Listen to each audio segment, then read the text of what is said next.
What are the origins of personal names in etymology? Have you ever wondered where personal names come from? The origins of personal names are fascinating and reveal much about culture and history. This topic falls under the study of onomastics, which focuses on the history and origin of names. Personal names can be divided into two main categories: given names and family names. Each type has its own unique background and purpose. Given names, or first names, often have roots in ancient languages. They typically carry meanings related to virtues, natural elements, or religious references. For instance, many names in Western cultures trace back to biblical origins.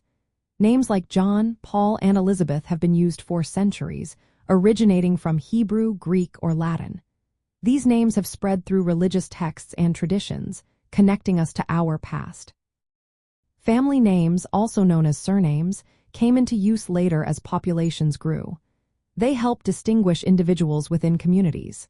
The origins of family names can generally be grouped into four main types. First, there are occupational names, which come from a person's trade or profession. Examples include mason, carter, and hunter. Next, we have toponymic names, which are based on geographic locations or landscape features. Names like London, Hamilton, and Newton fall into this category. Then, there are nicknames, which are derived from physical characteristics or personality traits. For example, names like Cole or Griffin may reflect something unique about a person. Lastly, patronymic or matronymic names are derived from the given name of a father or mother. These often include suffixes like son, as in Johnson, or Dottir, as seen in Icelandic names. While patronymic names are common, matronymic names are less frequent, but examples like Madison exist.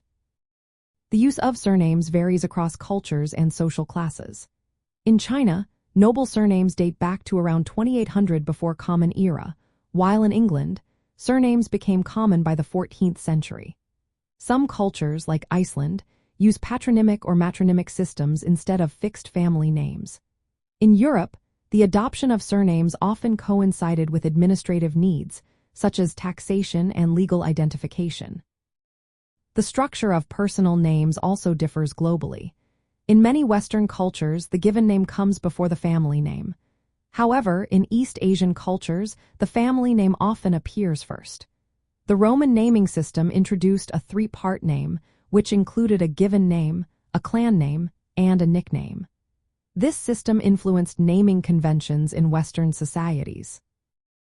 Understanding the etymology of personal names involves tracing their linguistic roots and cultural practices. For example, the name Theodorus, meaning gift of God, originated in Greek and evolved through different cultural contexts. This shows how names can change over time. In practical terms, knowing the origins of personal names can be helpful for genealogical research and cultural studies.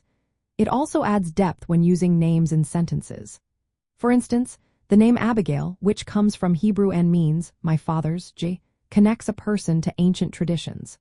Similarly, the surname Hamilton, derived from a place name, indicates ancestral ties to a specific location. Overall, personal names are more than just labels. They reflected history, culture, and identity. They evolve over time to meet social needs while preserving connections to their origins.